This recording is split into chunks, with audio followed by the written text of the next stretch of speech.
Hello, hello, hello. Welcome to the Real Buddy Coach Show. How is everybody doing? It is Tuesday, 8 p.m. Eastern Time, and I'm glad that you are with us. I'm glad that you are dialing in. I see you coming on in. Y'all, tell us where you are watching from, what location, what city. We have a phenomenal show for you tonight. You know, I'm really just so blessed and fortunate to just have just these wonderful guests that just come on and they pour out into me, they pour out to you, to our audience. They share their life stories, they share their intimate details, and they help us be better. You know, because when we all can share, we come together, we all can be better. And so I love the fact that we have people that are willing to do that. And tonight's guest is no different. When I interviewed him for the radio portion of our show that aired on Saturday, I was just blown away. I mean, we actually could probably talk for hours. So we're not going to do that to y'all tonight. We got to leave you wanting a little bit of something to come back next week and to connect with us. And so, listen, it is Financial Literacy Month, and last night we finished up our course on personal finance. We will begin a new course in about 10 days or so. And we're going to do that. It's going to be iPad Your Money. It's going to be a master class on my book. And one of the things that I have to do right now that is just give a shout out and say heavenly birthday to my father. Today would have been his birthday. My father would have been 100 years old today. And so I want to do that. Dion Blanks, thank you for joining us tonight. I respect so much what you're doing in this space of financial literacy.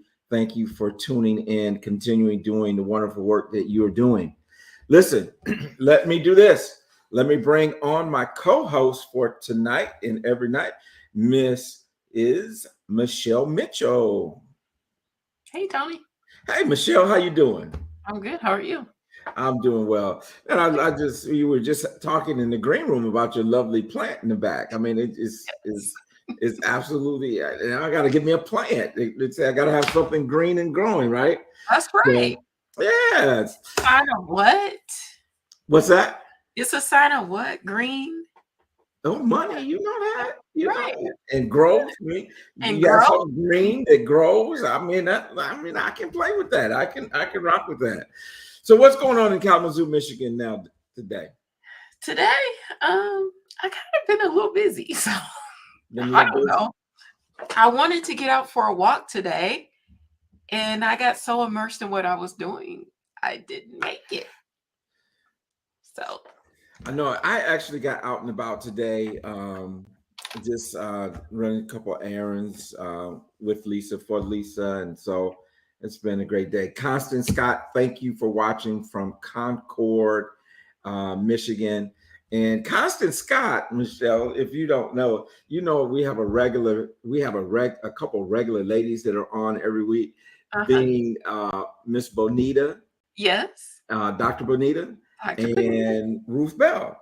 Yes. And Constance, if I am correct, is Ruth Bell's sister, I do Oh, believe. nice. Nice to Yeah, so a meet little family affair. Our folks over at the Park Church. you. Yeah. So, Michelle, it's winding down. You know, we got 7 days before the date, right? The tax date. Everything Yeah. has to be done. So we want to remind people to make sure that you file. If you don't file, you make sure that you get your extension ready. That's Remember, right. putting an extension to file does not give you an extension to pay, right? That's right. So, listen, they said that's right. Their family, that's right. Love it. So, so we want to remind people of that. Um, there are other couple things that I'll probably be talking about when I record my show and probably on some money minutes, Michelle, is number one, you know, cryptocurrency or Bitcoin has reached 30,000 again. Oh, So really? hasn't been there in 10 months. So I know there's a lot of people who are happy about that. Hmm. Um, the other thing is Cash App. Cash Yes. App, Venmo. very, very popular ways to send money, right? Yes. Y'all can't send me no money. I don't have Cash App, right? Right. And Michelle, this is what happens when I go out and I'm like having a book signing and people want to Cash App. You know who's with me a lot of Y- times is TJ, Yes. Yes. and TJ just has them Cash App him. I'm like, what do you think Cash App? He said, well, we got the same name, right? Right. But it's a different bank account linked to that uh, cash. so Yeah. yeah, but it's all good, my son. So, which a big shout out to him. Congratulations, he has accepted a position and has gotten his assignment with Procter and Gamble. And Yay. so, yeah, I won't take the liberty to announcing that unless he texts me and tells me it's okay. All right, I'm so but proud of him. the I'm so other thing, the proud. reason I brought up Cash App is this might have slipped by a lot of people, but there's something that was brought up in one of the meetings I was with George Frazier last week. Someone talked about Fed Now. And so, of course, they asked me what my opinion on Fed Now was. So, of Mhm. course, I had to go do my research, right? Of And course. Fed Now, and what Fed Now is the Federal Reserve's. They're going to have an app where you can transfer money between businesses and individuals and those types of things. So Fed Now, they actually made the press release on March 15th, and it's going to be available. They're going to start testing it now, and it's going to be in full swing come July of this year. And so now they're getting into that space of um, transferring money. And, some of it, of course, the IRS has been putting some clamps down on people, Mhm. if you receive so much money and all those type of things. And that's the first thing that kind of came to my mind. Yeah. But some people were thinking about it in terms of what we just talked about, in terms of, is this a recognition by the Federal Reserve that this digital movement of money is here to stay? Of course it is. Why wouldn't it be? If but you can put your head in the sand if you want, but You it's can. here, right? Yeah. And so I thought that's very interesting. And I don't know what the limits are on Cash App. Um, I've said for years the reason why Cash App kicked me out is because I was sending too much money to my kids. Right? That's my theory, right? That's I your don't know. theory. That's my theory, right? I don't know if that's true or not, but they kicked me out, won't let me back in. But with the Fed Now service, you can send up to $500,000. Whoa. They serious. Serious, serious. And so it'll be interesting to see how that all kind of plays out. But so I just wonder what this means to like a Cash App or Venmo, and Mm. what that type of announcement will do to their stock prices and all that kind of stuff. So, Well, I'm just thinking from a consumer perspective, right? mhm. If something has the name Fed in front of it, some consumers gonna be running the other way. Oh, right away, right, Right away. right Like away, it's not even an option. right. That's my thoughts. They ain't gonna be tracking my money. I Right. ain't. Da, da, Yes, da, da, da, all exactly. that. Even though Yeah, it's already being tracked, they just don't know that. But right. anything with that Fed in front of it, Yeah, they probably gonna run the other way, yeah, right? Because we that's don't what trust. so We I don't. think Cash App is okay. Yeah. So we don't trust the feds, whether we Democrat No, or Republican. We don't exactly. trust the feds. Yeah. Of course. So, um, yeah, it's very, very interesting. But it Mhm. is very interesting getting into this space, and so yeah. The tech space itself, to me, is like I think we're on a cusp of some things. Because in the accounting industry, the fintech, the financial tech companies, Hmm.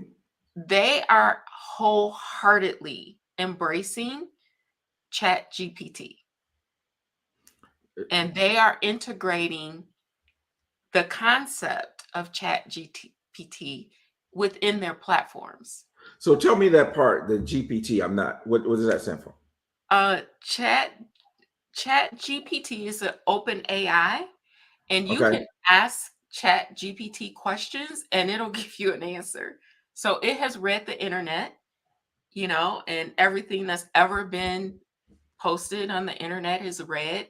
And I just read recently one. I know it passed the bar exam, and then it just passed You talking another about the AI chat past the the bar exam? AI. Yes.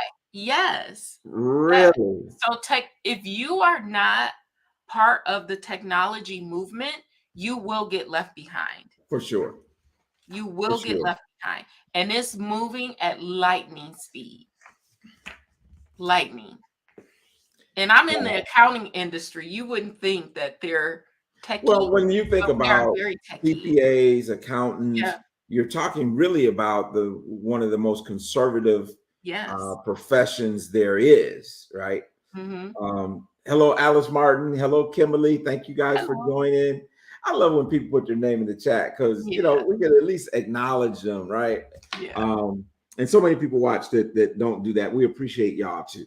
But yeah, fintech is really something. And then you It think is. about there's a lot of money moving in fintech for A sure. lot of money moving in fintech. Yes. Very, very interesting. Very, Mm-hmm. very interesting. Well, Michelle, listen, we have another phenomenal guest, right? And so between Ivan and between, just networking stuff, we just keep coming with these people that come and they are just outstanding at what they do. Mm-hmm.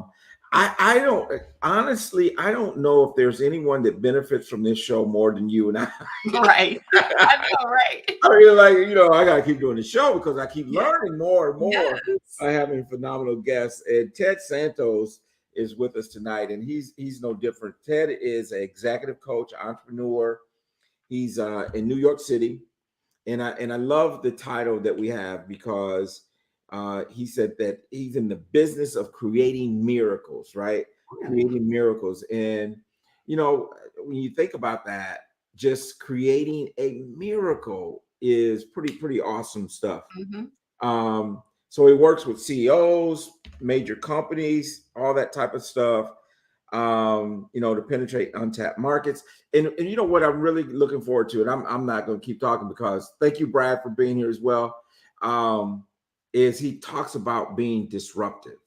And I think that goes very good with what you just said Yeah. about fintech and how it's disrupting business as we have known it. Yes. And so Ted is an author. He's going to talk a little bit about that. He's going to share his experience in corporate America. And we're going to even get a little bit of talking about some lost productivity and what has caused lost productivity in a lot of businesses. So without any further ado, let's bring Ted Santos on the stage. Oh, I forgot. You're supposed to do it. I'm supposed to do it. That's hilarious. I'm like, it didn't come on stage.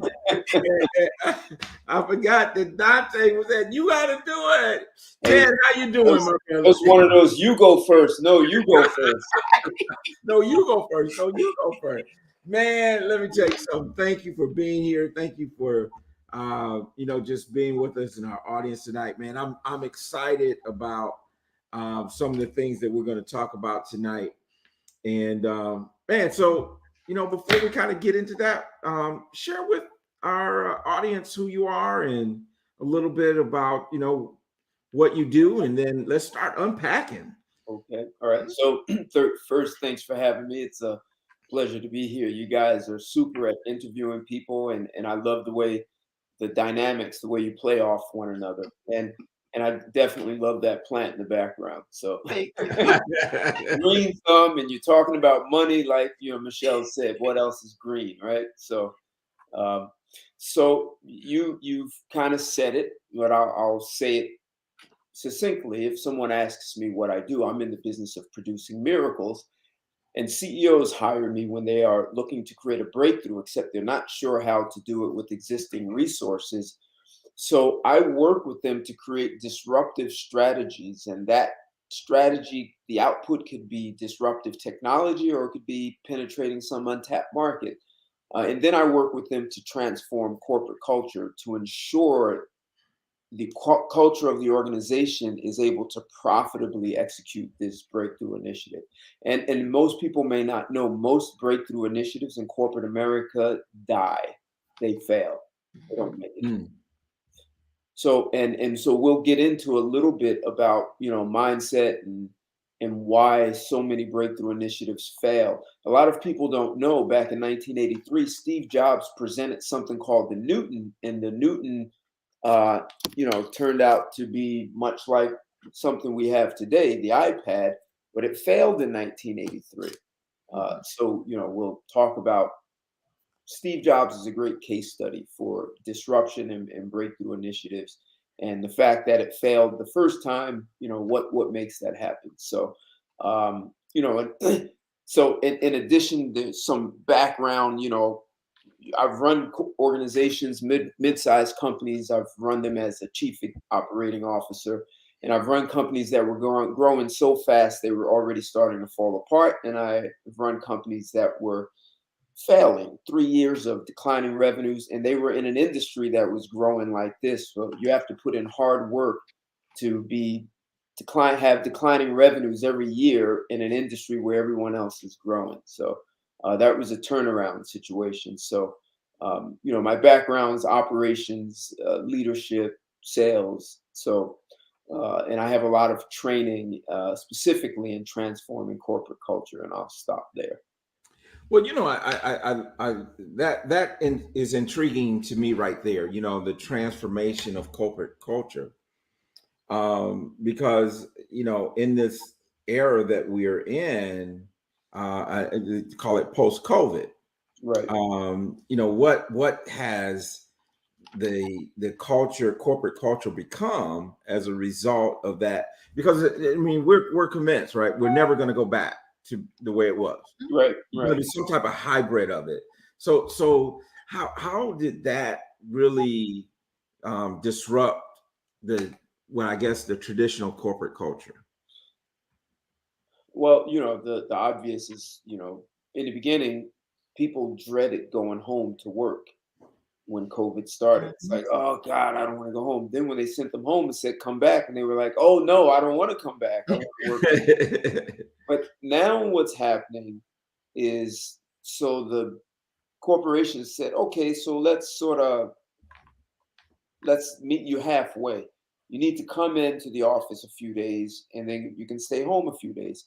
Well, now people are saying they're exhausted from that, because they go into work and then they stay home, and which one is better? And they feel like now home is starting to feel like the office, and they're not getting away.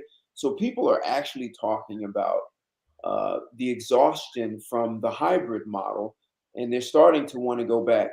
A lot of leaders will have a desire for people to come back to the office, because there are a lot of spontaneous conversations that happen when you're in the office, and you just don't get that if everyone's working from home. And you'll get innovative opportunities that are created because people just kind of dance with one another in the office, and it's harder to get that. And then even the Zoom calls, some people, even though there's lots of fun, people are in Zoom calls with the jacket on and underwear underneath, no shoes, and so, or they don't have to do their hair, and so there have been some benefits, but I think you hear people are social, so people like interacting with their colleagues, provided they have good work relationships. Well, that I think even for me, just there's only so much of that, just being at home. You want to get out and get among people, and you pick up that energy and that type of thing. And I think we're seeing how important it is, even with children, in terms of school and social skills that maybe, we didn't develop in some of the kids because they spent 2 years, their first 2 years of schooling was on Zoom. And that can be a challenge in itself as well. They've been tracking that. The children who went back to school earlier,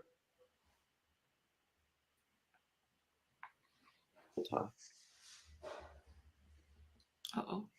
I think it froze up us a little bit. We missed that. You said the children who went back to school earlier. Did I freeze? Mhm. Yeah, it's freezing. Are we in the? I think I froze here. Someone froze. There we go. We got you back now. Okay. All right. So when they looked at math and reading scores, the children who went back to school early, like almost immediately, they have excelled. They are performing at a much they are a much higher level. They've accelerated better than the children who stayed home. Like this is a hands down. It's not even debatable. So if you extrapolate that, how will that affect people in the workforce who stayed home? In terms of performance, and yes, we're going to get into a whole nother conversation about workplace performance. But you were asking about disruption. Did COVID disrupt workplace performance? Mhm. If it disrupted school performance, why would we think it wouldn't disrupt workplace for adults? So talk about that. I mean, obviously, I think it did have some impact on workplace performance. But let's kind of unpack some of that different factors, I guess. And then this might could lead to one of the things that you're passionate about in terms of work place performance and productivity, right? So COVID obviously, but let's go ahead and talk about divorce. I know that's one of the things that you have written a book on, and the impact that has on workplace performance. So go ahead and share a little bit about that, if you don't mind. I'm assuming you said COVID and work because you stopped. I didn't hear anything for a bit. No, I was just saying, I was just asking you if you wanted to share a little bit about your study and your book in terms of divorce and workplace performance and productivity. Okay. So most people don't know that corporate America, they're losing. And so, Tony, did you tell Michelle the answer to this question? I did not. Good. Good. This would be perfect. So, Michelle and the listeners, hey, what's going on, the Scout? I see you in the house. Great. Thanks for joining. Corporate America is losing 300, that's the number, $300 billion every year in workplace productivity. Do you have any idea why?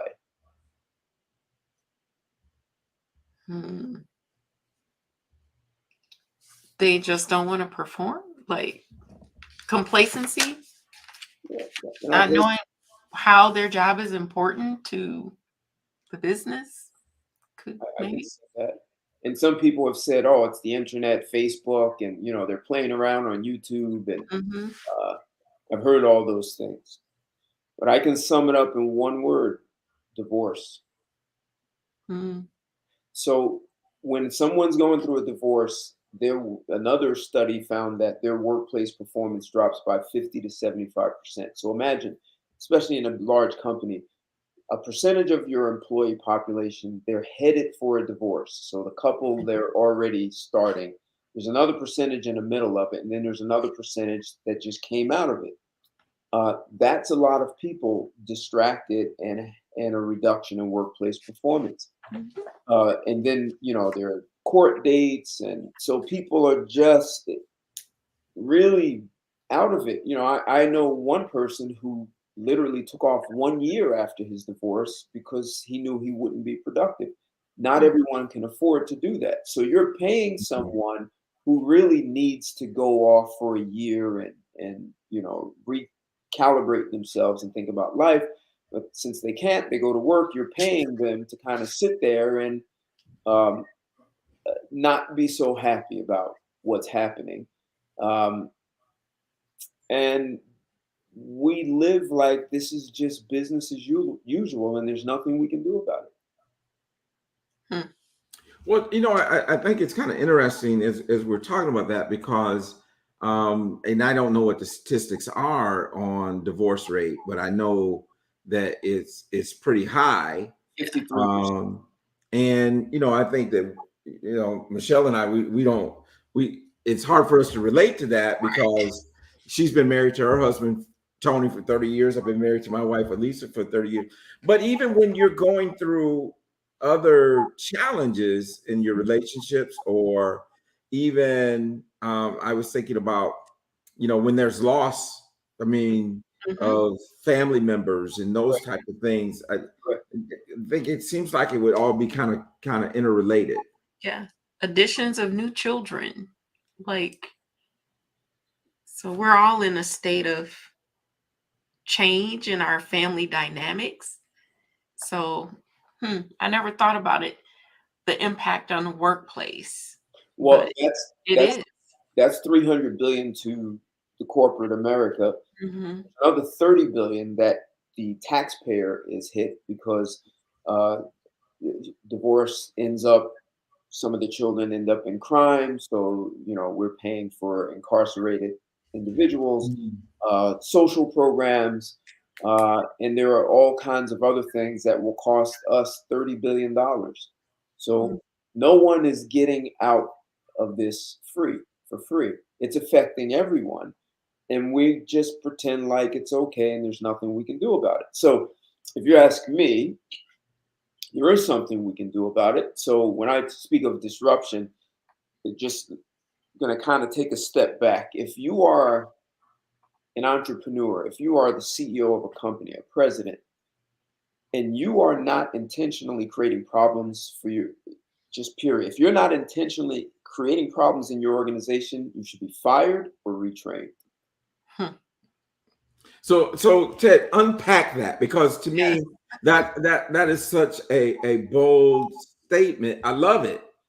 But if you're not causing problems, you need to be fired or retrained. Unpack that for us. Right. So your job as a CEO is to intentionally disrupt the organization, Ooh. create problems, chaos, breakdowns, whatever politically correct word you want to use, it's a problem that you are intentionally creating. And I mentioned Steve Jobs earlier. I think he's great because if you think about it, some guy says, we all know what the Walkman was, and people loved it. And then some guy comes along and says, well, we're going to create this device and put 1,000 songs on it. And you can't imagine how disruptive that would be to your employees. They're like, well, we make these great, beautiful computers and everyone loves them and all the ad agencies use them. And why are we making these little things for music? This makes no sense. This is not our business. That's Sony. Let them do it. Well, that's what we're going to do. And so that would be disruptive because now you're taking your computer and miniaturizing it in a way. So you're going to have to develop new skills, new competencies. You may need new vendors. You may have to alter your relationship with your vendors. You've disrupted everything. Instead of selling a computer for $2,000, now you've got a $125 product. And that means you can now sell it to 13-year-olds who can put together their allowance and pay $125. You just penetrated an untapped market because the average 13-year-old couldn't afford your $2,000 computer. And so not you never stopped making your Computer. computers. You just now acquired new customers who will upgrade to your computers and laptops and so forth. So now that one device will help you sell more computers. So by creating this one problem, and when the organization solve the problem, they come up with a breakthrough. And then Steve Jobs said, okay, now that we've got 1,000 songs on there, we're going to make it a cell phone. Let's turn it into a phone. And you can imagine they're like, why are we making cell phones? But when they solve the problem of having a viable, desirable product, it's another breakthrough for the organization. Not only does the marketplace love it, the investors on Wall Street love it. And it's all because one guy is just creating problems for the organization to solve. And you know what I'm hearing here is a sales funnel. I mean, I'm seeing this sales funnel from the iPod to the iPhone. I got an iPhone, I got an iPad, I got a MacBook. I mean, it's just You like got it all.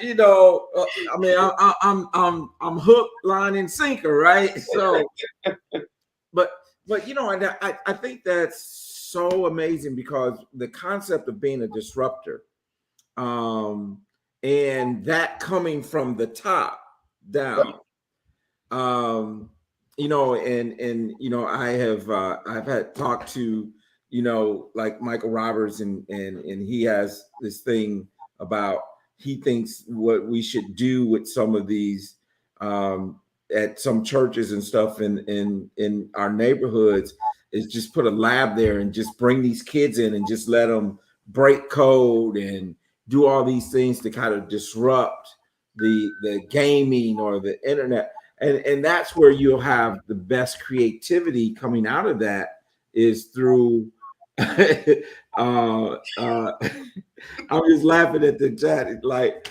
I guess let's see. I put that up. Yeah. It worked. There we go. So he said, I'm one of the best customers. You are, because when you have a customer, just sell the customer more stuff, because when it costs more to acquire a new customer. Right. Just sell the customer you got more stuff. So you sell deeper into that relationship. Yeah, it deepens the relationship. And Apple did a great job of turning their customers into fans. And you know what fans do? They go out and go get more fans for you. Oh, you have to come check them out. Yes. Wow. Yeah. That's so we're gonna take pretty this amazing. Full circle. So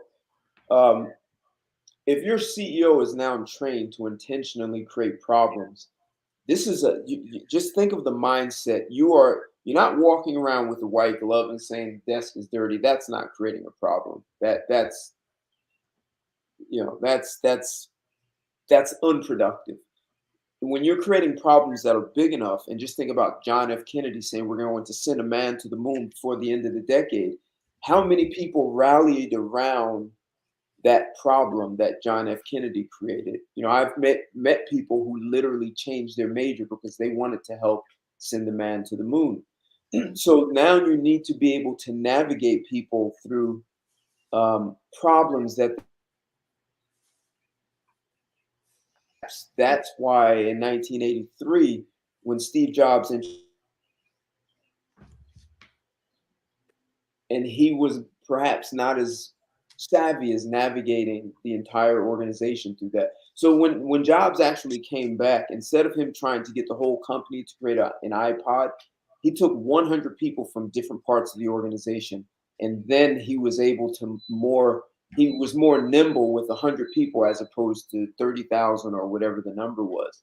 And he was a lot more successful to get like a team of Navy SEALs, so to speak, in the organization.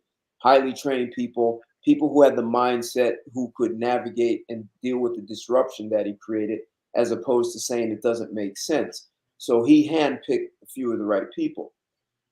When you train your entire organization in this, what I call disruptive leadership model, now your organization is like Steve Jobs' 100 highly skilled people who can deal with this. So, and it is, if you think of a Navy SEAL training, Navy SEALs are trained to be able to deal with anything. Their training is so rough. And when I train people, I don't take them out and drown them in the ocean or anything. I don't do that. I don't have them carrying telephone poles and all those things that you see. But it's a transformation of the mindset, the way you see yourself, the way you see problems, the world, your customers, all of those things. Yes. When your people are well trained that way, it's easier for the CEO to now create a new problem. And if you look at a company like Apple, the employees embrace the next problem. They now are okay with that.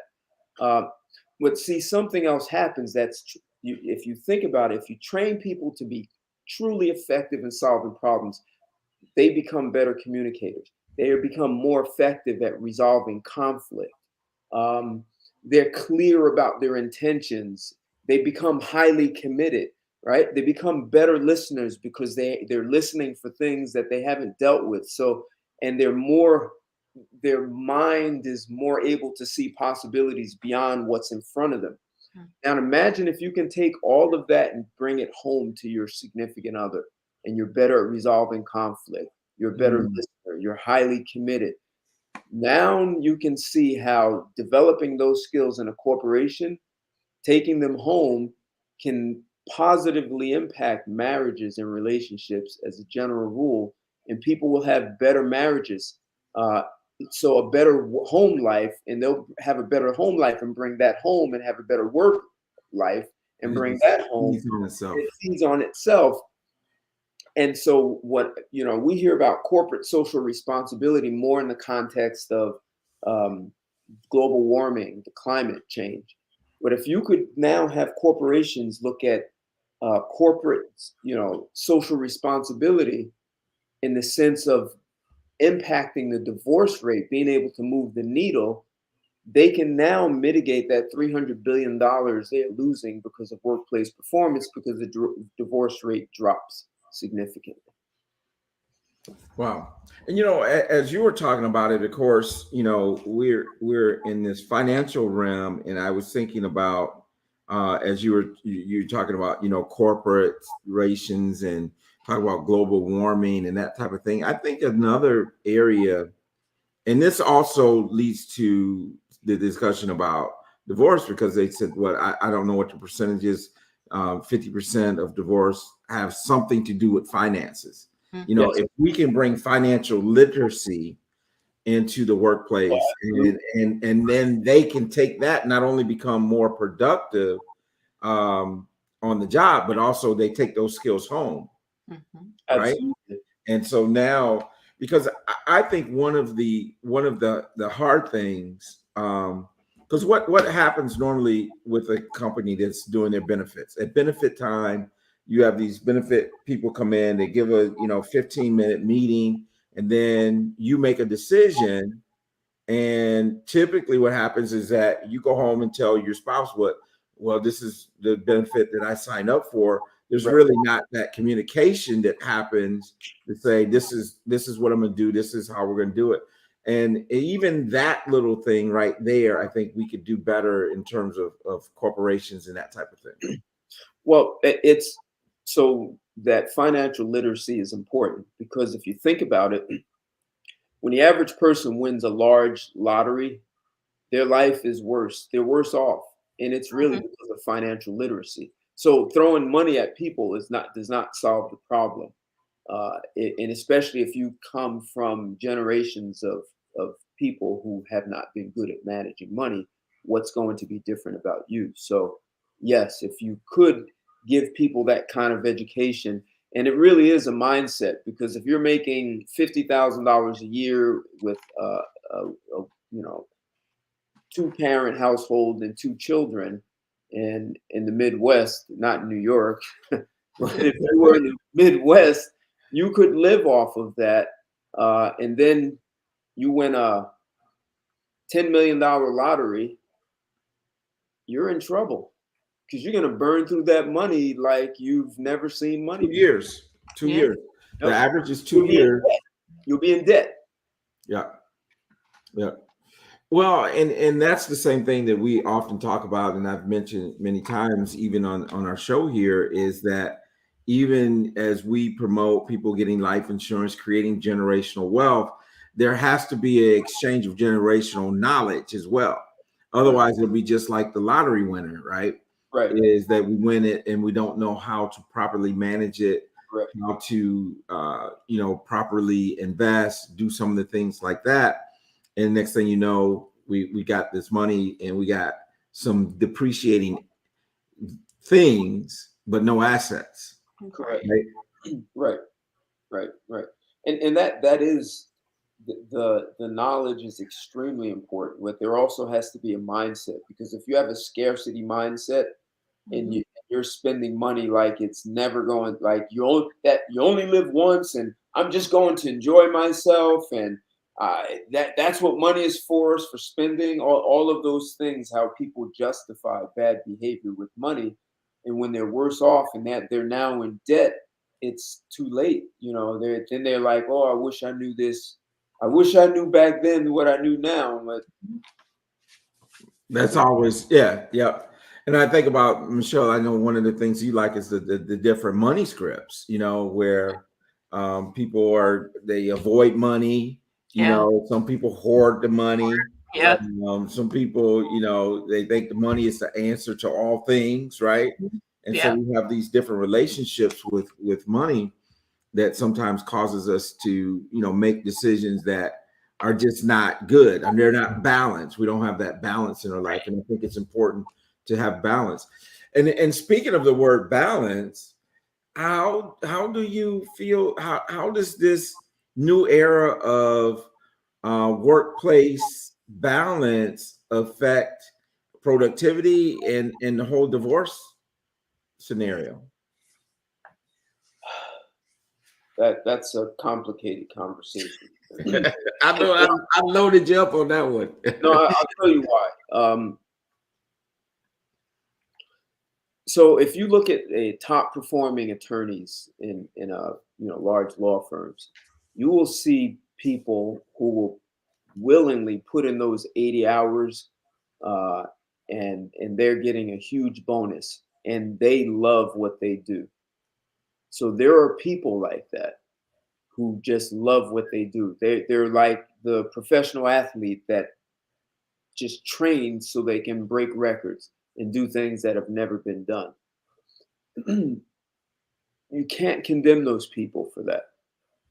I mean, those are your Henry Fords and your John D. Rockefellers, and they're the people who have changed the world. I mean, imagine Tom Edison, 10,000 times, over 10,000 times, I tried to make the light bulb work. I mean, who in their right mind keeps going after 100 times, or then, okay, I'll do it 1,000 times, but over 10,000?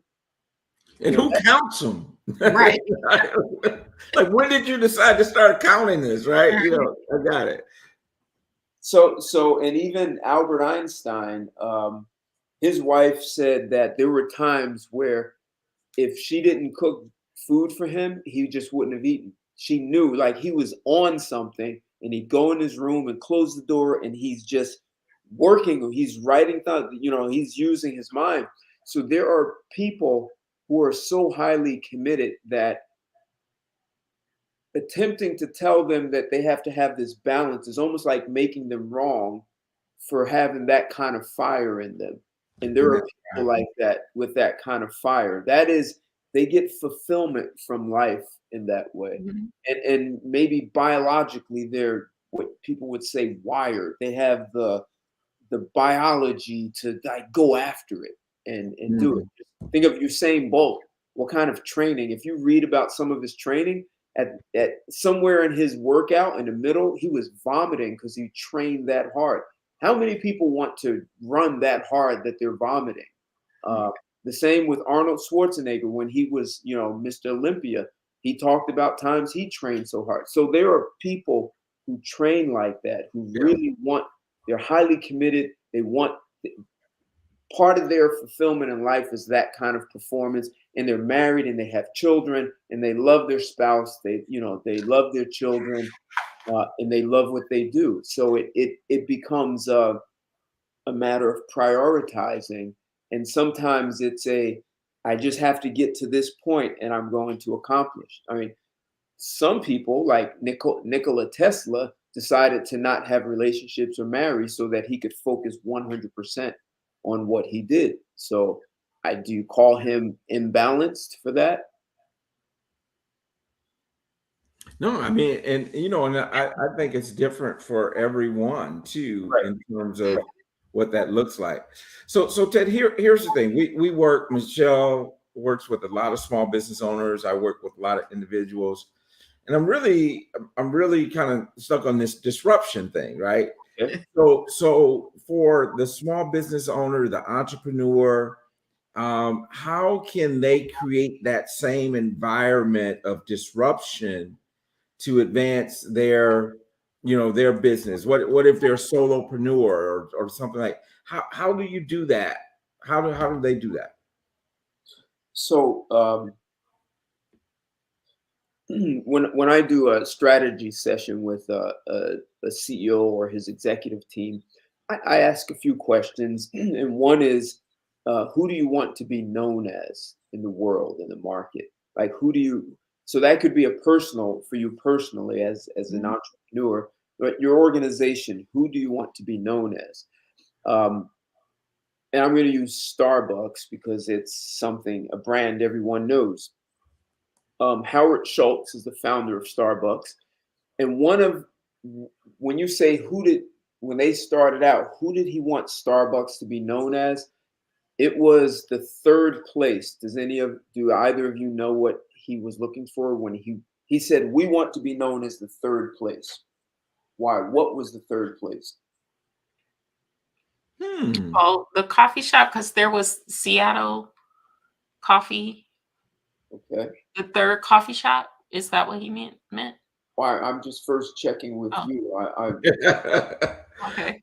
I was kind of thinking that too, Michelle, when you said the coffee shop, but I'm thinking they wanted to be the third most recognized franchise in the world behind McDonald's and maybe Oh, somebody yeah, else. yeah, yeah.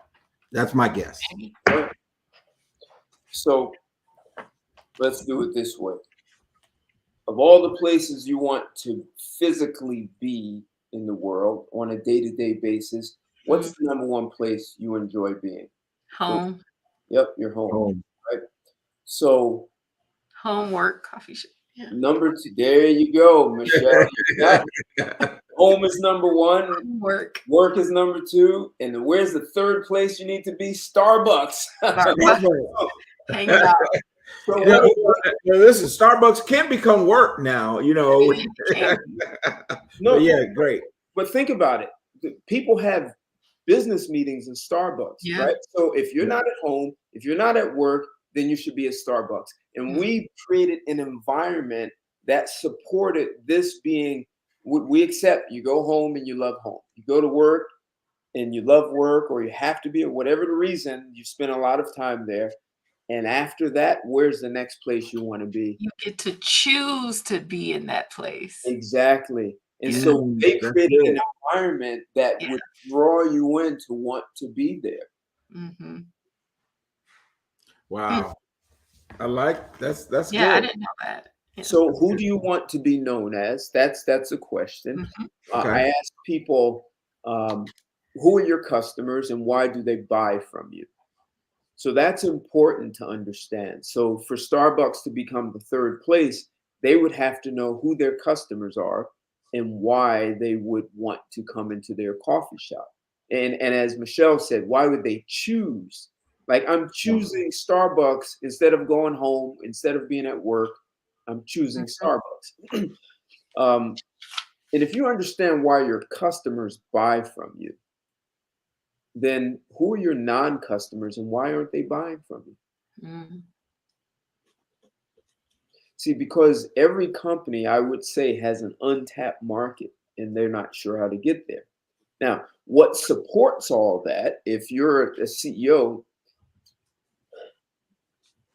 some CEOs of Fortune 500s, I've heard them say the number one job of a CEO is to create an environment that allows people to be high performers, right? And if you can create an environment where people feel like they choose to be there, like I want to be at work. Not only do I want to be at work, my family, my friends, this is such a great place to work. I want them to come Them to here. work there too. Yeah. Mhm. So if the CEO's job is to create an environment that is conducive for, you know, great workplace relationships, great high performance, um, I would say first your job is to create a problem, right? There's some Mhm. problem that you want the organization to solve. Now you have to provide them with resources and an environment that's conducive for them solving the problem. That means, you know what, if you gave them a problem that they've never solved, there's no blueprint, there are going to be mistakes, there are going to be failures. And if you have an environment that says no one makes mistakes here, you're rewarded for never making a mistake, it's difficult to create intentional problems. It's Well, culture. I think that's so good because, we often talk about what is business. Business is identifying a problem and finding a solution for that problem. If we can find a problem in the marketplace, a need in the marketplace, and we fulfill that need, then our business is successful. Well, I think this whole thought takes it to another level. It's like, I'm not looking for a problem in the marketplace. I'm creating one. Yeah. So can you imagine someone hires me and they're like, oh, this guy's going to come in and give us solutions to solve problems. And they don't know I'm coming in to create problems for them. All right. And I'm going to create a problem and I'm going to create the solution. And well, you're going to create the solution. Yeah. See, they will always be better at creating the solution than I will. Even if I see the solution, it's better for me to not give it to them. It's better for me to take them through the training for them to see it, because they still may see something I don't. And part of, if you notice, most breakthrough or most disruptive technology comes from a company outside of your industry most of the time. So the cell phone, the iPod, like the iPod, why didn't Sony do that? The MP3 player was there. Sony, that was Sony's playground, and they didn't do it. Someone outside their industry. When it came to the smartphone, why didn't Nokia or Motorola? That's the one I was saying. Motorola. Why didn't they do that? So why didn't GM, Chrysler, or Ford come up with the electric car? Well, they did. They trashed them back. They literally beat those cars with sledgehammers back in the 70s or 80s. They did. They destroyed them. It was a joke to them. Yeah. So that is a good point. Why didn't they get to where we are with the battery and everything that Tesla has done? Yeah. And now they're coming into that, but I think sometimes success breeds complacency. And that's the other thing that I'm really hearing from you, Ted, is if a CEO is not creating problems, as you stated, that he's allowing complacency, or he or she, right? CEO is allowing complacency to set up in their organization. And that's the worst thing for growth, is complacency. Yes. So people have asked me, what are the signs that a company is headed for trouble? And I said, success. And they're like, what? If they're successful, it's going to do exactly what you said. It's going to breed complacency. We already know what we're doing. We're good at what we're doing. And they're never going to see that company coming around the corner who will disrupt them. And now they'll have to play catch up, if they can catch up. Yeah, because they don't look for opportunities for disruption because they're complacent. Right. They're in their comfort zone. They're the line leader, right? Yeah. They're the line leader. They're not looking to, absolutely. And if you think about, I guess one way you could say they're looking for opportunity, but if you look at Howard Schultz and Starbucks, and I got you, the Scout, thank you. It is eye-opening to know what was really behind Starbucks. They literally invented that from nothing. So if you think about the Newton that Steve Jobs brought out in 1983, that there was no precedent. There was nothing to support. There was nothing in the trajectory of computers that said that was going to be the evolution of computers. He invented that. So disruption actually fosters innovation. Being able to intentionally create problems allows you to create possibilities that didn't exist. And so when you're asking about entrepreneurs, that's another thing. If you are a leader, leaders are in the business of creating possibility, of inventing them. That is your job. So as a leader, Mm. you are creating, you're first in the business of possibilities. And out of those possibilities, you're going to create problems. And it's your job to now creating an environment that fosters, and you're responsible for corporate culture. Um, I used to do CEO roundtables where I invited uh, former CEOs of Fortune 500s, and I'm talking former CEOs of Chase Bank, Dun and Bradstreet, Xerox, Harris Hotel and Casinos, New York Stock Exchange. I've had those guys, State Street Bank, and then I brought in current CEOs of middle market companies, 100 million to 2 billion.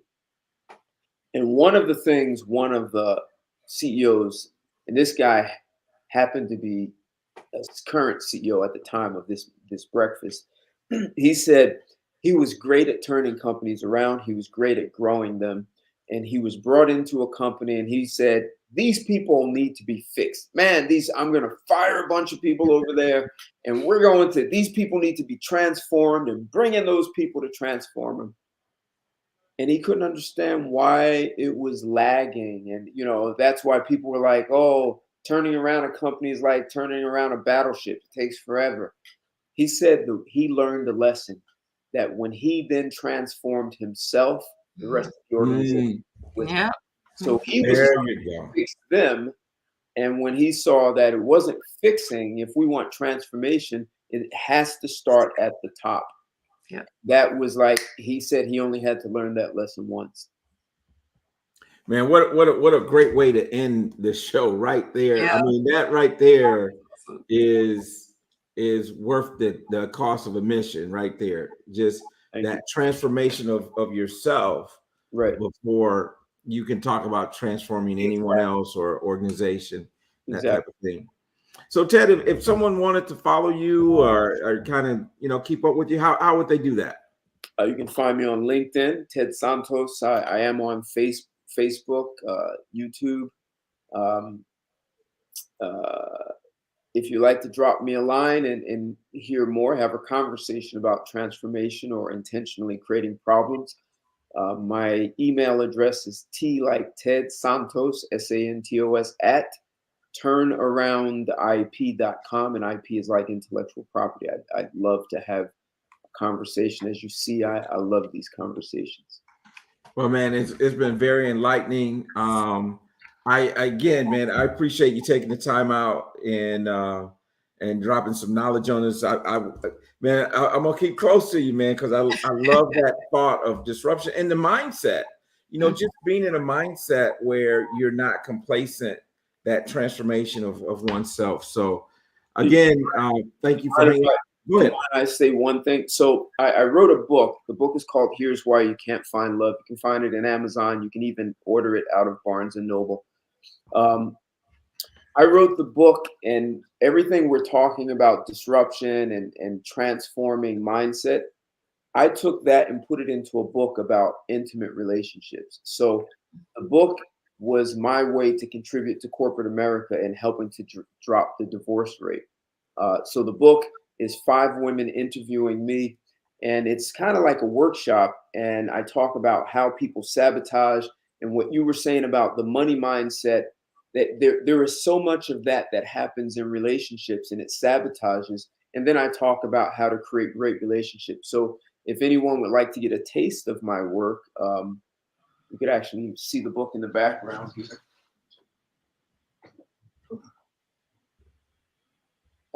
It's an enjoyable read.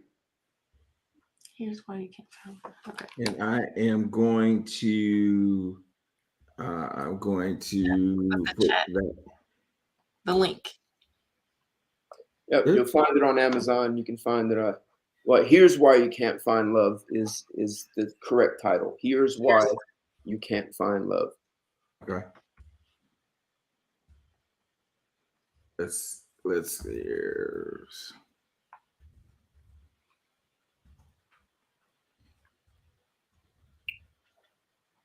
I'm actually going to see if I can pull it up and get the direct link. All right, there it is.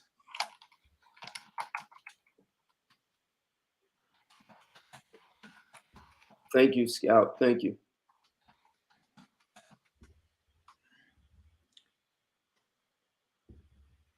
Get it? I got it. I'm trying to copy link. I got it.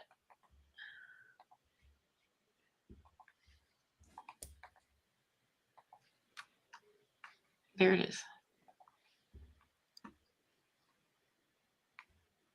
You put it in a private chat? Yeah, so he can copy it and put it in there.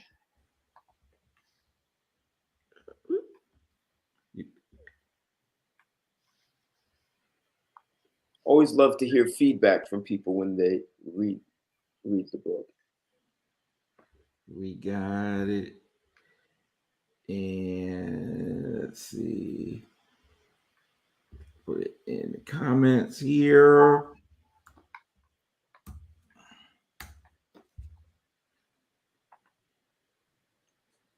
Right there. Yep. On Amazon. Go out and support Ted. Pick up a copy of the book. And I think it's a great way to just kind of, pick someone's brain and really kind of know what they're talking about. We got some great comments tonight. So we do appreciate that. And so Ted, thank you again for, coming hanging out with us, man. It was very enlightening. I love how you engaged Michelle and I, had us thinking, right. And so that was pretty awesome. So thank you. My pleasure. So everyone, just have a wonderful evening, and we will be sure to see you next week right here at 8:00 on Tuesday evening. Real Money Coach. Take care, everybody. Good night. Have a good night. Thank you, Hudson.